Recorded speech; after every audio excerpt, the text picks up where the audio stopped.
Oui, bonjour. Bonjour, on rappelle que vous êtes donc ostéopathe. Le thème d'aujourd'hui, optimiser son carnaval. Alors, première question, comment bien préparer sa saison carnavalesque? Eh bien, on va la préparer exactement de la même manière que sa saison sportive, c'est-à-dire qu'en fin d'année, déjà, novembre, décembre au maximum, on va aller voir son médecin pour vérifier qu'on soit en bonne santé d'un point de vue médical. Donc, il va quelque part comme s'il nous délivrait un certificat médical carnavalesque qui va nous assurer qu'on ne court aucun danger en allant courir son petit carnaval.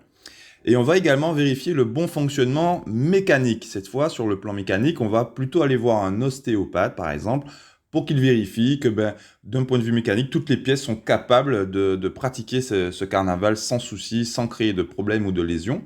Même si je n'ai aucune douleur, je dois faire ce contrôle mécanique, car la plupart des déséquilibres sont déjà là, même si je n'en ai pas conscience. On va Très profiter bien. pour régler les petits bobos qu'on sait déjà, ces petits antécédents. On va s'assurer qu'ils soient tous bien réglés avant de demander au corps d'être sollicité de manière intense. Et dernier petit conseil de préparation, puisqu'on est quand même au mois de janvier, après les fêtes, etc., on peut préparer, faire une petite cure, un petit nettoyage de l'intérieur pour effectivement garantir que tout le corps soit bien en forme pour ce carnaval. Exactement, pour ne pas être barbouillé. Exactement. Alors, question numéro 2, quels sont les facteurs clés d'une saison réussie? Eh bien, pour moi, il y en a quelques-uns, comme notamment, on vient de le dire, le corps équilibré et apte à fonctionner d'un point de vue physique. Donc ça, c'est ce qu'on vient de signaler, c'est la préparation à la saison. Ensuite, on va aussi bien s'équiper. Donc s'équiper surtout de bonnes chaussures, parce qu'il s'agit de marcher. Donc on peut aller dans des magasins spécialisés comme Jogger Sport, par exemple, qui va vous donner non seulement de bons conseils, mais des chaussures surtout adaptées à votre morphologie et à la pratique. Et dans les équipements, pour les fouettards, il faudra avoir un fouet avec la bonne longueur de bâton, pas une corde trop grosse, adaptée à ma morphologie, qui va pas me créer de problèmes d'épaule à force de fouetter. Pareil pour les instruments, parfois je vois des instruments trop bas, trop haut, trop de côté. Bon, ça peut créer sur le long terme, à force des sorties, des soucis. Donc on va essayer d'avoir des équipements adaptés à ma morphologie. Et dans les facteurs clés, bien sûr, l'hygiène de vie, donc une bonne alimentation, une bonne hydratation et un bon sommeil pendant cette période vont nous permettre d'avoir un sang de qualité et une performance énergétique sur le point de vue musculaire. Très bien, et comment rentabiliser les pauses pendant le déboulé? Alors, pendant les pauses, il va surtout s'agir de bien se réhydrater. On sait tous qu'on transpire énormément pendant les défilés.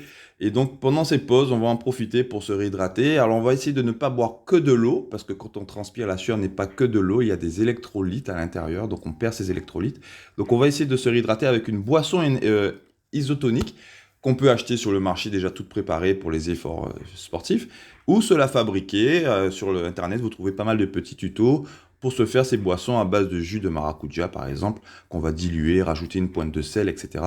Des petites choses très simples à faire qui vont vous permettre d'éviter les crampes, les courbatures et d'avoir des muscles performants. On va essayer Mhm. également de récupérer.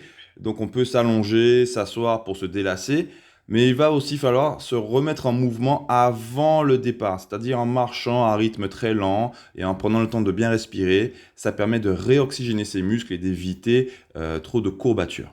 On va éviter aussi les refroidissements pendant les pauses. On passe d'un moment d'échauffement où on transpire beaucoup à l'arrêt total et parfois exposé au vent. C'est ce qui rend les gens malades le lundi, mardi matin, qui arrivent au cabinet avec la grippe. C'est parce qu'ils n'ont pas évité les refroidissements. Donc on va prendre dans son petit sac une petite veste pour se couvrir et éviter tout ça. Et manger des bananes pendant les pauses pour éviter les coups de faim, les fringales. On va éviter les sucres rapides, de boire des coca, des sodas. J'en vois beaucoup qui font ça. Ça redonne du peps, mais derrière, une hypoglycémie obligatoire. Donc, on va préférer manger des bananes qui sont des sucres un peu plus lents, qui vont vous donner de l'énergie pour plusieurs heures. Voilà les petits conseils pour la pause. Ok, quelle stratégie adopter entre les sorties? Entre les sorties, on va surtout soigner les petits bobos qu'on a constatés le dimanche. Donc, si j'ai une ampoule, si j'ai un orteil qui a été coincé dans ma chaussure, etc., tous ces petits bobos, on va essayer de bien les soigner pour le dimanche suivant. Se réhydrater pendant toute la semaine, on va boire plus d'eau que d'habitude parce qu'on en a perdu plus que d'habitude. Et surtout, le conseil principal que je donnerais, c'est beaucoup d'étirements pour délasser les muscles, surtout enlever les tensions, mais les débarrasser des toxines. C'est ce qui évite les courbatures qui sont vraiment quasi systématiques après les défilés. C'est normal, il y a des toxines dans les muscles qu'on a fabriqués, il faut les enlever grâce aux étirements, au massage et à l'eau. Ok, très bien. Dernière question, quels sont les cas particuliers qui méritent plus d'attention, Mathieu? Ben, ce sont évidemment les musiciens, selon moi, parce qu'ils portent parfois des objets très lourds et encombrants, et ils n'ont pas le choix, il faut jouer. Donc ils pratiquent des gestes répétitifs pendant plusieurs heures avec des charges, des positions particulières. Donc dans leur cas, il y a un risque de surchauffe mécanique, donc c'est ce qu'on avait appelé les tendinites. Donc ils doivent, eux, toujours s'assurer du bon fonctionnement mécanique du corps avant chaque défilé, si possible. Pourquoi pas en utilisant ma petite méthode d'autotest et d'autotraitement, il y en a d'autres, mais pas mal d'exercices qui permettraient de s'assurer qu'on soit dans les meilleures conditions possibles. On retrouve dans ce cas aussi les porte-drapeaux, qui font de gros efforts pendant plusieurs heures. Eux aussi doivent faire attention à ne pas déclencher des tendinites, des surchauffes. Et les personnes âgées et les enfants sont bien sûr à mettre à part de la masse moyenne. Ils devront avoir un parcours adapté à leur capacité physique. Eh ben, c'est super. Merci beaucoup, Mathieu. Avec grand J'apprécie plaisir. ces précisions. C'est soit vous êtes un bon spectateur ou un bon carnavalier parce que vous donnez beaucoup de précisions quand même, je trouve. Hein. Ben, les deux, on va dire les deux. Ok,